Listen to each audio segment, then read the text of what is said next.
I started the Appalachian Trail alone. Everyone told me I'd meet people along the way, trail family, they called it. Strangers who become friends because you're all walking the same impossible path. And for the first 2 weeks, that was true, until the shelter in Virginia. It had rained all day, cold, steady rain that soaked through my jacket and turned the trail into mud. By the time I reached the shelter, I was exhausted. There was only one other person there, a man sitting in the far corner. He didn't look up when I walked in. That wasn't unusual. Hikers are tired, quiet. I nodded anyway. Hey, no response. I told myself he was just introverted. Plenty of people hike the trail to be alone. I set up my sleeping pad on the opposite side and hung my wet socks near the edge of the shelter. It wasn't until dark that he spoke. You're not supposed to hike alone. His voice was low and calm, not conversational. I forced a small laugh. Lots of people do. Silence again.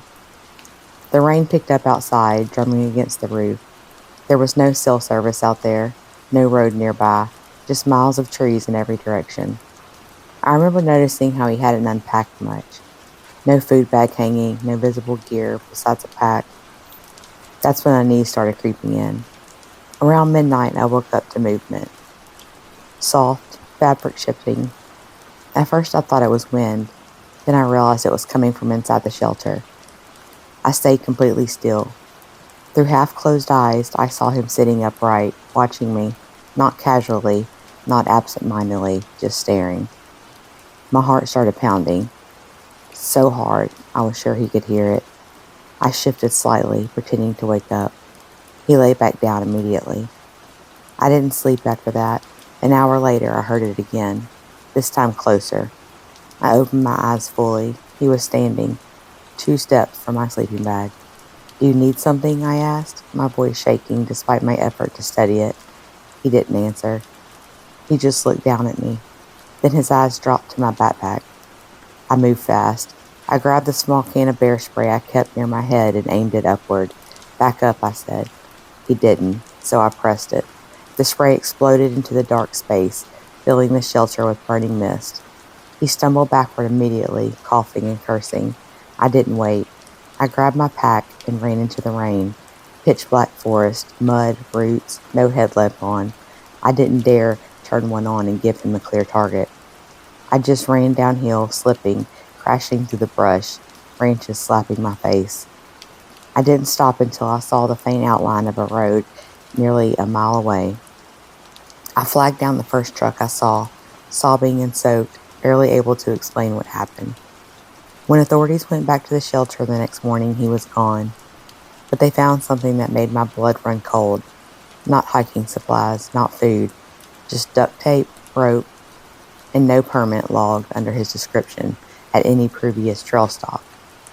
I finished the Appalachian Trail months later, but I never slept in another shelter alone, and I never forgot the way he looked at me. Not like another hiker, like I was something he had already decided to take. I was lucky. 1 second slower reaching for the bear spray, and I might not have made it out of those woods. I was fishing alone at a remote lake just after midnight. The water was calm. The moon reflected across the surface like glass. I'd been sitting quietly for nearly an hour when I heard something large move in the water behind me. At first, I assumed it was a fish. Then I heard heavy breathing. I turned slowly and saw the biggest alligator I'd ever seen. It had crawled halfway out of the water and was only about 15 feet away. Its eyes reflected the moonlight. I froze. Every instinct told me to run. But before I could move, the gator lunged. Its jaws clamped down on my leg. The pain was instant and overwhelming. I screamed and grabbed a metal tackle box beside me, slamming it repeatedly against the animal's head. The gator began twisting, the infamous death roll. My leg felt like it was being torn apart. I kept striking its snout with everything I had. Finally, it released me and slid back into the water. I dragged myself away from the shoreline, leaving a trail of blood behind me. It took nearly 30 minutes for a passing truck on the nearby road to hear my shouts. The doctor said the gator nearly crushed my leg completely, multiple fractures, dozens of puncture wounds, but somehow the bone held. I still walk with a limp today, and I never fish alone at night anymore. I stayed late after drama club practice to finish some props. The auditorium doors locked behind me. Normally, that wouldn't be a problem. I'd exit through the basement stairwell. But the stairwell smelled strange that night, damp, like something had been rotting. I walked down slowly, flashlight in hand. Halfway down, I heard footsteps behind me. I turned. No one. I shrugged it off. But then the light flickered, and something slammed into the back of my leg. I fell down the concrete steps, twisting my ankle and scraping my arm. The footsteps came closer.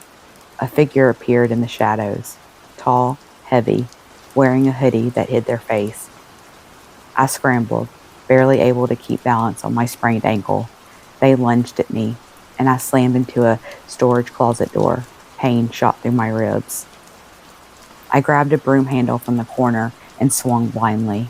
It hit his shoulder. He cursed, and then he left. I crawled through a side door and finally pushed open into the night. The security guard found me a few minutes later, bruised and bleeding, barely able to walk. I still avoid the basement, and the smell of damp concrete now makes my stomach turn. The parking garage under my office was nearly empty that night. Most people had gone home hours earlier. Only a few cars remained scattered across the concrete levels. My footsteps echoed as I walked toward my car. Halfway there, I heard another set of footsteps behind me. I turned. A man was walking down the ramp toward my level. I told myself it was nothing. People park here all the time. Still, I quickened my pace. So did he. The sound of his shoes against the concrete grew louder. My car was still 20 yards away when he grabbed my jacket from behind. The force spun me around. Before I could shout, something slammed into my shoulder, a crowbar. Pain shot through my arm, and I dropped my keys. He swung again. The blow clipped the side of my head and sent me crashing against a parked car. My vision blurred, but I managed to grab the crowbar during his next swing. We both held on to it for a second, struggling. Then I kicked his leg as hard as I could. He lost balance and the crowbar slipped free. I ran. My shoulder screamed with every step. Blood dripped down my face. I dove into my car and slammed the door just as he reached it. The crowbar smashed against the window with a deafening crack, but the glass held. I started the engine and sped up the ramp, leaving him standing alone in the dim concrete level. At the hospital, they told me my shoulder blade was fractured, and I had a deep cut across my scalp. Another inch lower, and the crowbar might have crushed my skull. Now when I park late at night, I never walk slowly anymore, because I still remember how loud those footsteps sounded, echoing through the empty garage, and how quickly they started running. I just wanted $50. It was an old gaming console. Nothing rare, nothing valuable. I listed it on Craigslist for $50 because I needed gas money, and it had been sitting in my closet for years. Within an hour, someone messaged me. Short replies, no small talk. Still available? Yes. Can pick up tonight. I should have said no to tonight. It was already after 8 p.m. But I'd done local sales before. I told him we could meet in the grocery store parking lot near my apartment. Bright lights, cameras, people coming and going. He agreed immediately. When I pulled into the lot, his car was already there. A dark sedan parked near the edge, not under the lights we discussed. I almost turned around, but I didn't want to waste the trip. I told myself I was overthinking it. I parked closer to the store entrance and texted him, "I'm here." He replied, "Walk it over." I hesitated, then grabbed the console and stepped out. As I approached the sedan, the driver's window rolled down halfway. I couldn't see much of his face, just eyes and a baseball cap pulled low. "Let me see it," he said. I held up the box. Plug it in, he added. There's an outlet by the store entrance, I said. We can test it there. He didn't respond for a second. Then he opened the car door. The moment he stood up, I felt it, that gut feeling. He was bigger than I expected, taller and broader. He walked toward me, not toward the store. You trying to scam me? He asked. No, I said quickly. We can test it right there. He grabbed the box out of my hand suddenly. Hey, I stepped forward instinctively. That's when he shoved me, hard. I wasn't ready for it. I fell backward off the curb and hit the asphalt. My head bounced once. My wrist twisted underneath me. The pain was immediate and sharp. I remember the sound more than anything, the crack in my wrist and the scrape of skin on my pavement. He jumped back into his car with the console. For a split second, I thought that was it. Then the car lurched forward, toward me. I tried to roll out of the way, but my wrist gave out when I pushed off the ground. The front tire clipped my leg before I cleared the bumper. It wasn't full force, but it was enough. I felt something tear in my knee. The world blurred. The car sped out of the lot like nothing had happened. I lay there staring at the parking lot lights, trying to breathe through the shock. People were shouting. Someone ran over. Someone else called 911. I ended up with a fractured wrist, torn ligaments in my knee, and a concussion. The police found the car 2 weeks later, stolen, fake name, fake number. They never caught him. I still have the scar on my knee, and I still think about how small the decision felt at the time. Just $50, just a quick meetup. Now, if I sell anything, it's inside the police station's designated exchange zone. Cameras everywhere, no exceptions. Because sometimes it's not about the item. It's about the kind of person willing to hurt someone over almost anything. And I was lucky. Lucky it wasn't worse. The snowstorm started faster than anyone expected. One moment, I was driving through the mountains. The next moment, visibility dropped to almost zero. Wind blasted across the road, carrying snow so thick it looked like a white wall. My car slid slightly as ice formed beneath the tires. Then I hit a patch of black ice. The car spun. I slammed sideways into the guardrail. The impact knocked the air out of my lungs. The engine stalled. For a moment, I just sat there, stunned. Then I realized something terrifying. The road was completely empty. No headlights, no traffic, and the storm was getting worse. I tried restarting the car. Nothing. The battery must have died from the crash. The temperature was dropping fast. I knew staying in the car could mean freezing to death if help didn't come. So I grabbed my coat and started walking. The wind was brutal. Snow blasted my face like tiny needles. After 10 minutes, I slipped on ice and slammed onto the road. My ankle twisted violently. Pain shot up my leg. I tried to stand and nearly collapsed, but I couldn't stay there. I limped through the storm for another mile before I saw a faint light through the snow. A small ranger station. I pounded on the door until someone answered. They pulled me inside just as my legs gave out. I had severe frostbite in 2 fingers and a badly sprained ankle. The ranger later told me something that chilled me. If I'd stayed outside another 20 minutes, I probably wouldn't have made it. I thought it would be fun to explore the swamp near my neighborhood. Flashlight in hand, boots sinking into wet soil, I wandered along a narrow trail. Mist rolled over the water like a ghost. Suddenly, I lost my footing. My boot slipped into a deep hole, twisting my ankle and plunging me up to my knee in muddy water. Then I heard branches cracking behind me. Something was following. I struggled to pull myself out. The mud sucked my legs down.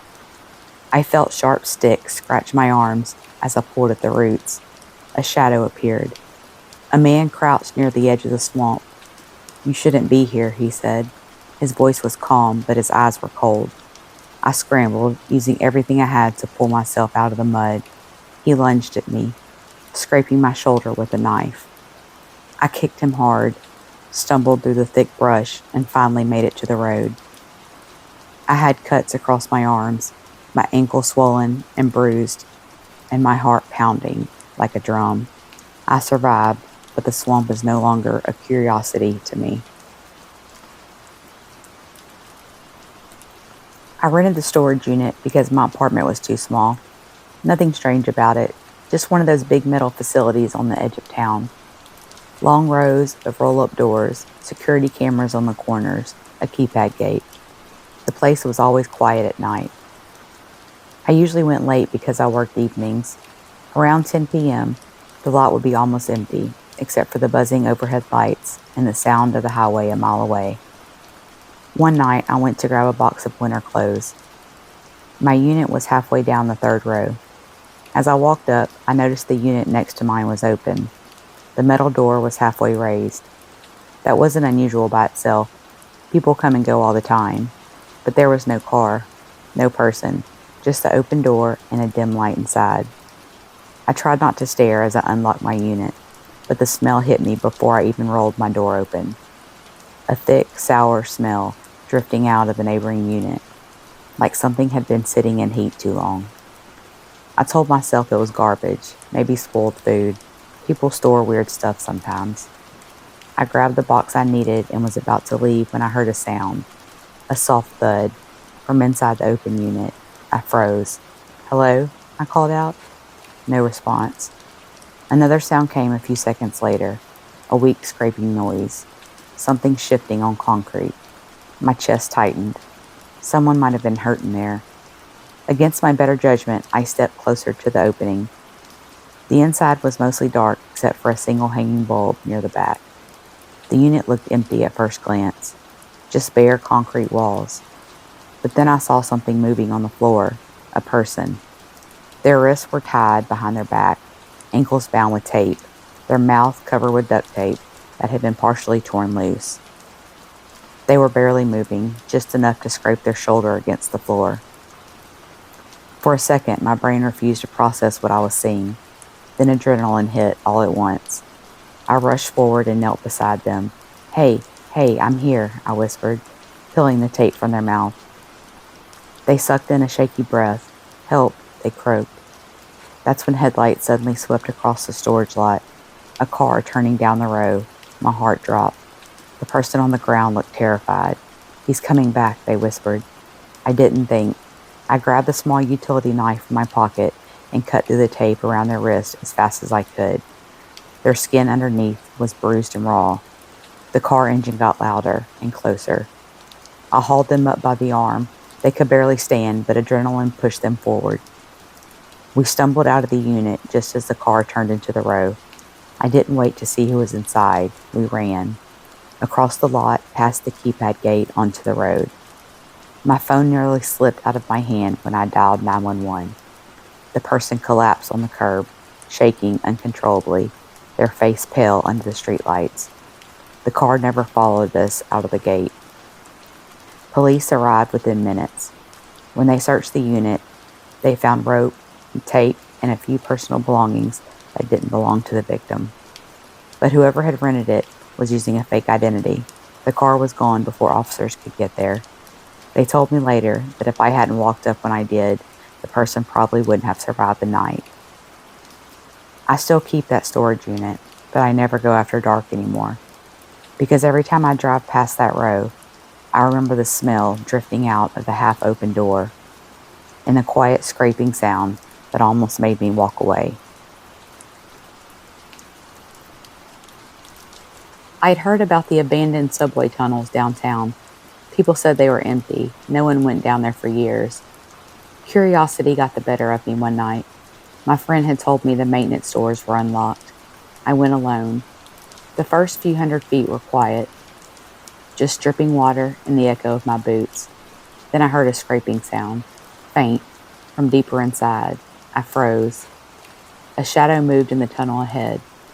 Before I could react, someone lunged from the darkness. They weren't wearing anything unusual, just dark clothes. They swung a pipe at me. Pain exploded across my arm. I fell backward into a puddle of water. My ankle twisted sharply as I hit the uneven concrete. The attacker moved closer, grunting. I grabbed a broken pipe from the ground and swung blindly. It connected with his side. He cursed and stumbled. That was enough for me to scramble back toward the exit. I fell repeatedly on wet concrete. My knee split open, my arm bruised and bleeding, but I made it out to the street just as the police were passing by on a routine patrol. I survived, but I never go into abandoned tunnels again. Even the thought of them makes my skin crawl. I took the job because it paid more. Night security at a distribution warehouse on the edge of town. 12-hour shifts, mostly sitting in a small office, watching cameras and doing a patrol every hour. Everyone told me the same thing during training. Nothing ever happens here. For the first 3 weeks, they were right. The building was enormous. Rows of metal shelves stacked with boxes, long concrete aisles that echoed when you walked through them. At night, it felt even bigger, just the hum of refrigeration units and the occasional clank from pipes expanding in the cold. My routine was simple. Check the monitors, walk the floor, make sure no doors are open. That night started like any other. Around 2:15 a.m., one of the cameras flickered. It was pointed at aisle 14, near the back loading docks. The screen went static for a second, then came back. At first, I didn't see anything wrong. Then I noticed the emergency exit door was open. That door should never be open. I grabbed the radio and flashlight and headed down the aisle toward the back of the warehouse. The farther I walked, the quieter it got. The humming machinery faded behind me until all I could hear were my own footsteps and the faint buzz of the overhead lights. The exit door at the end of the aisle was cracked open just a few inches.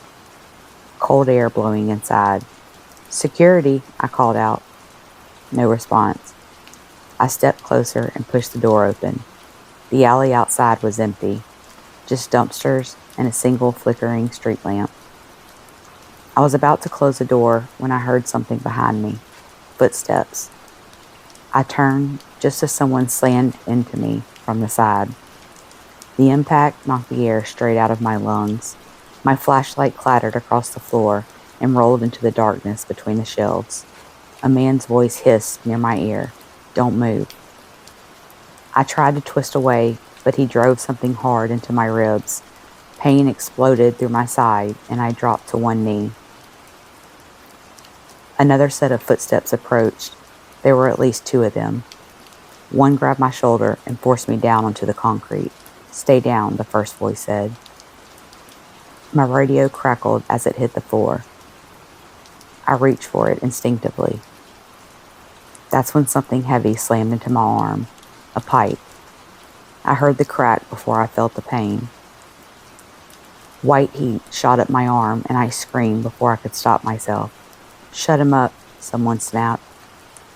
For a second, I thought they were going to hit me again, but instead, they dragged me behind a stack of pallets and tossed my radio across the aisle. My vision blurred from the pain. My arm hung at a strange angle. The men moved quickly after that.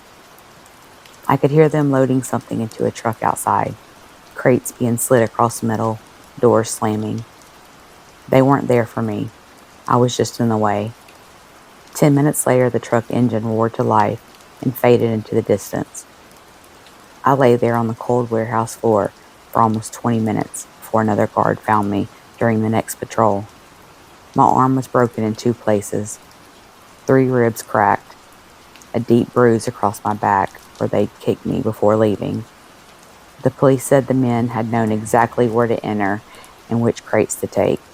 Inside job, probably. They never caught them.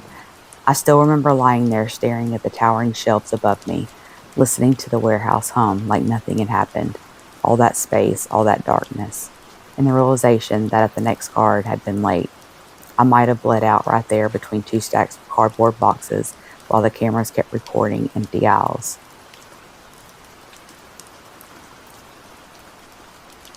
Urban explorers warned me not to go. The old hospital wing had been closed for years, peeling walls, broken equipment, and endless hallways. I went anyway, flashlight in hand. I heard footsteps echoing behind me, even though I knew I was alone. I turned a corner, and someone lunged from a doorway. I hit the concrete floor hard. Pain shot through my shoulder and ribs. He tried to tackle me again, but I grabbed a metal pipe from the floor and swung it. He stumbled, and I ran through the hallways, nearly tripping over broken gurneys. I finally found an exit and called the police. I survived, but my bruises and scrapes reminded me that curiosity can almost kill.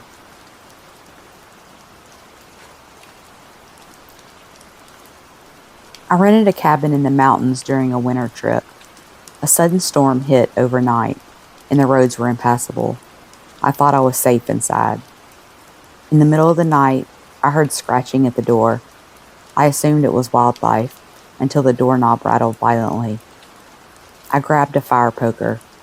When the door burst open, I swung blindly, hitting a man on the shoulder.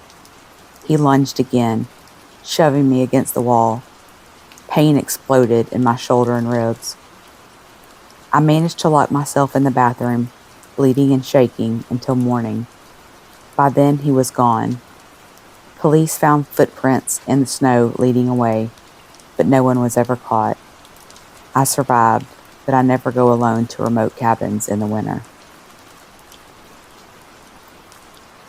I was working a night shift as a window cleaner for a downtown office building.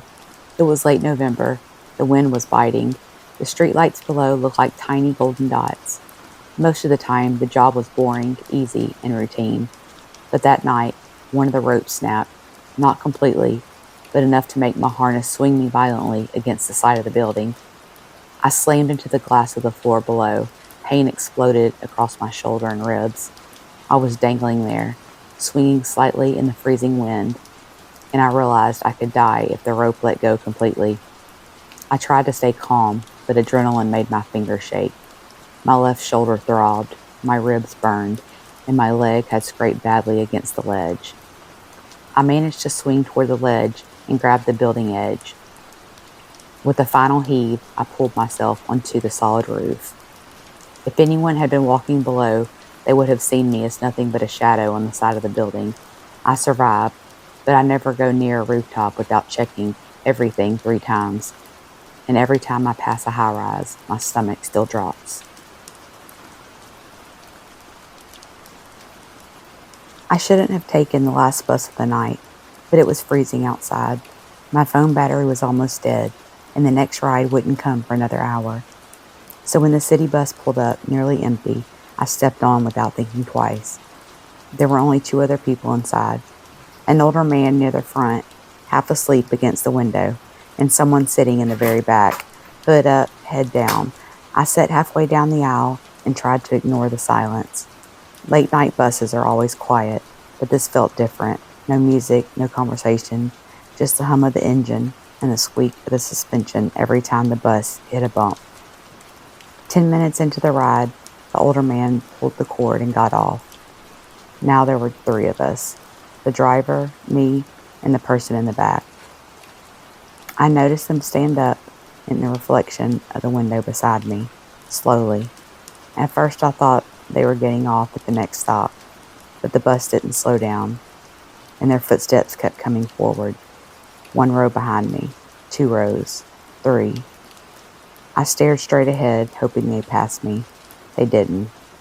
They stopped beside my seat. "You got a phone?" the voice asked. "Battery's dead," I said quickly, even though it wasn't. There was a pause. Then the person slid into the seat across the aisle. Too close. The smell of alcohol hit me immediately. The driver didn't notice, or maybe he did and just didn't want trouble. The bus rolled past another empty intersection. "You look nervous," the voice said. I didn't answer. The bus hit a pothole and overhead lights flickered. That's when I saw the knife in his hand. Not raised, just resting across his knee. My stomach dropped. "Wallet," they said quietly. I handed it over immediately. Cash wasn't worth arguing about. They flipped through it, then tossed it onto the floor. "Phone too." I reached slowly into my pocket. As I handed it over, the bus started slowing for the next stop. Street lights spilled through the windows. For a moment, I thought the driver might notice. But before the bus fully stopped, the person grabbed my jacket and pulled me halfway across the aisle. The knife pressed hard into my side. Don't say anything. The doors open. No one was outside. The driver stared straight ahead. Then the blade pushed deeper. Pain exploded through my ribs. Not deep enough to kill, but deep enough that the shock knocked the air out of my lungs. I collapsed onto the floor of the bus.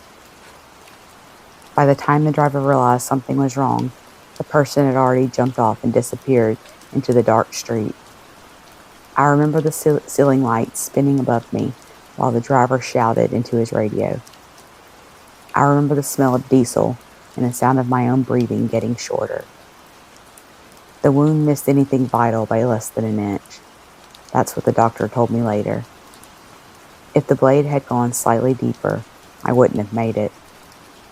Now every time I see a bus roll by late at night, nearly empty under the streetlights, I think about how quiet it felt inside, how normal it seemed when I stepped on, and how quickly a ride home turned into the longest 10 minutes of my life. I was hiking alone in Northern California when it happened. The trail was quiet, winding through thick forest and steep hills. About 4 miles in, I noticed something strange. The woods were silent, no birds, no insects. Just the sound of my own boots crunching on dirt. Then I heard something behind me. Soft footsteps. I turned quickly. Nothing. But the feeling that something was watching me wouldn't go away. I kept walking. A few minutes later, I heard it again. Closer. I turned slowly this time. That's when I saw it. A mountain lion standing on the trail behind me. It was huge, muscular, golden fur blending perfectly into the forest, and it was staring directly at me. Every survival article I'd ever read flooded into my mind. Don't run. Make yourself look bigger. Maintain eye contact. I slowly raised my arms. The lion crouched low. Then it lunged. I barely had time to react before it slammed into my chest, knocking me backward onto the trail. Its claws ripped into my shoulder as we hit the ground. I screamed and shoved my backpack between us as it snapped its jaws toward my neck. The weight of the animal was unbelievable. I grabbed a rock from the ground and struck its head as hard as I could. Once, twice, 3 times. The lion finally backed away, snarling. I scrambled to my feet, blood running down my arm and shoulder. We stared at each other for what felt like forever. Then it turned and disappeared into the trees. By the time I reached the trailhead, my shirt was soaked in blood. The hospital confirmed deep claw wounds and a fractured collarbone. The ranger told me something that stuck with me. Most people don't survive a mountain lion attack. I got lucky. Very lucky. It was almost midnight when I got back to my apartment building. The lobby was empty. The night clerk had stepped away from the desk, and the security TV in the corner flickered with silent camera feeds. I pressed the elevator button and waited. When the doors opened, someone was already inside, a man leaning against the back wall. "Which floor?" he asked. "7. He pressed the button. The doors closed and the elevator started moving. For the first few seconds, everything felt normal. Then the lights flickered. The elevator jolted violently and stopped. I sighed and reached for the emergency button. Before I could press it, the man spoke. "Don't." Something in his voice made my hand freeze. The emergency light kicked on, bathing the small metal box in dim red light. I turned slowly. He was watching me. Not annoyed, not worried, just watching. "You shouldn't press that," he said. "Why?" He stepped closer. The elevator suddenly felt much smaller. "Because no one's coming right away." My heart started beating faster. "I'll just wait then," I said, but he kept moving forward until he was only a few feet away. "You live here?" he asked. "Yes." What unit? I didn't answer. The silence stretched long enough that I could hear the faint grinding of the elevator cables above us. Then he reached into his jacket. I thought he was pulling out a phone. Instead, something metallic flashed in the red light. Before I could react, he grabbed my shoulder and shoved me hard into the elevator wall. The impact knocked the breath out of me. Keys, he said. I didn't move. So he slammed my head against the metal panel. The sound echoed through the elevator. Pain burst behind my eyes. I fumbled the keys out of my pocket and dropped them, but he wasn't finished.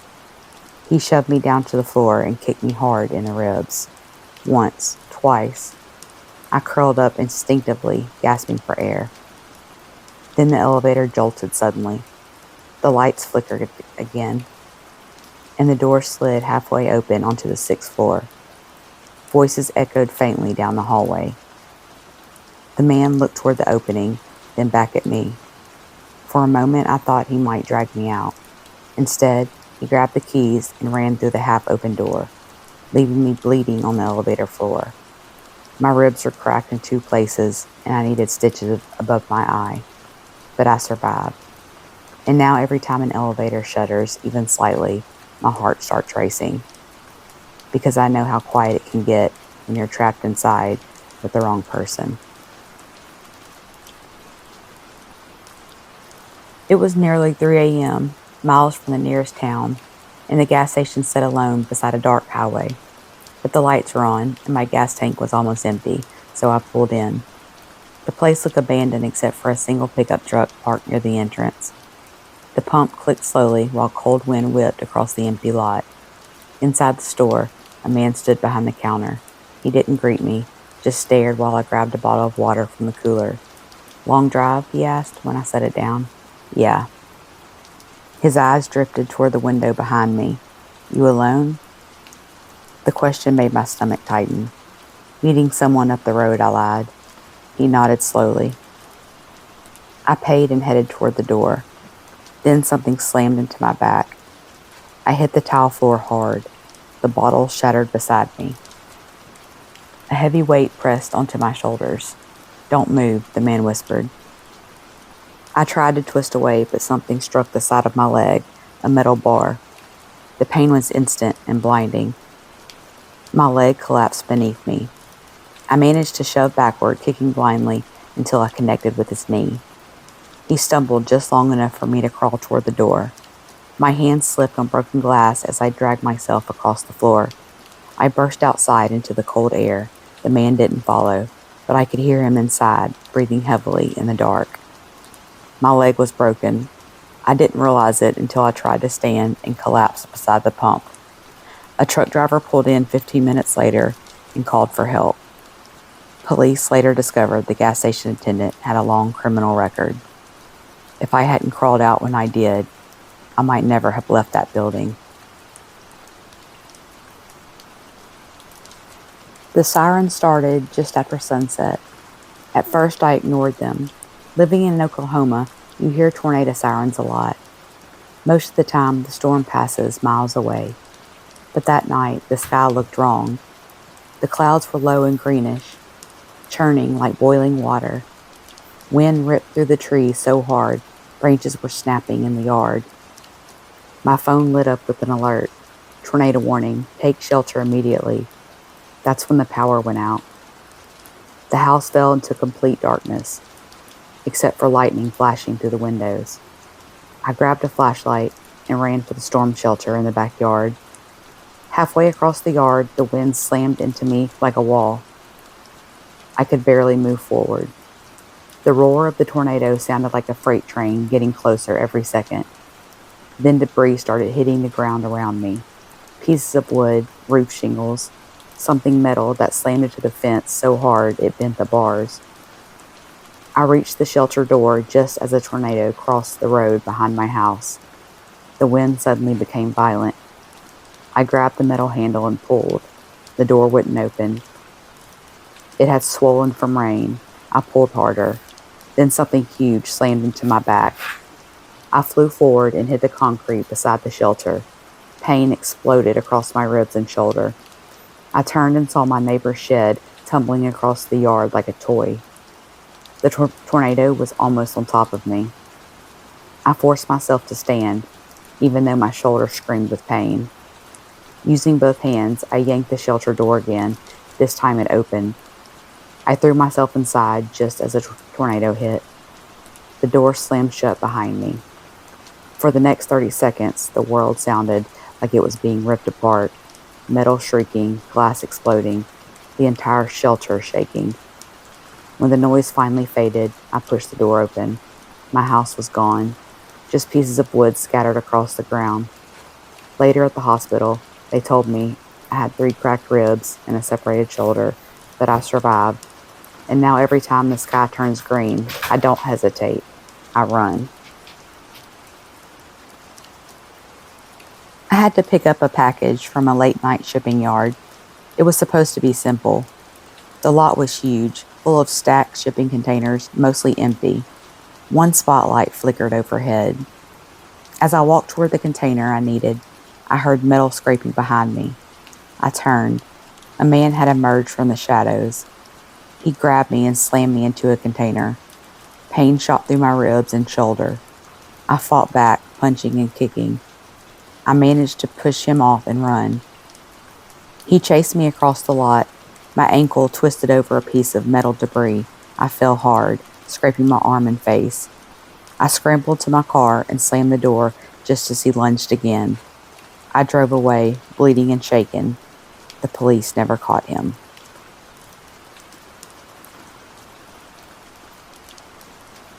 I wanted a solo climb, nothing extreme, just a steep ridge in the nearby mountains.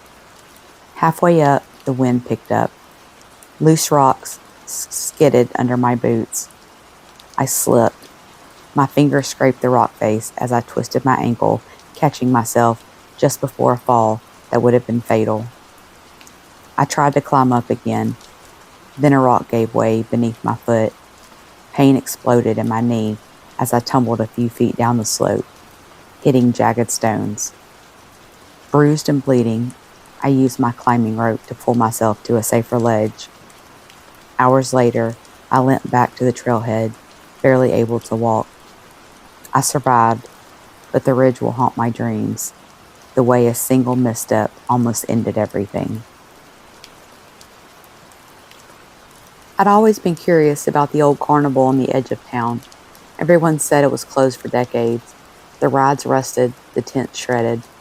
But one night I went anyway, a dare maybe. My friends were asleep and I needed the thrill. The Ferris wheel leaned crookedly in the moonlight. The carousel horses had no eyes. The smell of rot and rust filled the air. I wandered deeper into the carnival grounds, flashlight in hand. Then I heard footsteps, slow, dragging, coming from one of the tents. I froze. "Hello?" I whispered. No response. I edged closer and peeked inside. A man was inside, crouched over a pile of something I couldn't quite make out, something that made my stomach turn. He looked up and grinned. Before I could run, he lunged. I fell back onto a broken board. Splinters ripped through my hand and arm. He grabbed my ankle and twisted it. Pain shot up my leg. I kicked him with my free foot hard enough to make him stumble. That was all I needed. I scrambled out of the tent and ran across the grounds. My hand was bleeding. My ankle hurt with every step. I didn't stop until I reached the chain-link fence at the edge of the carnival. Behind me, the man didn't follow. Maybe he just wanted to scare me. Or maybe he had other victims before. I survived, but I still have scars on my hand. And every time I see a carnival ride, even from a distance, my stomach knots. I still replay that night in my head.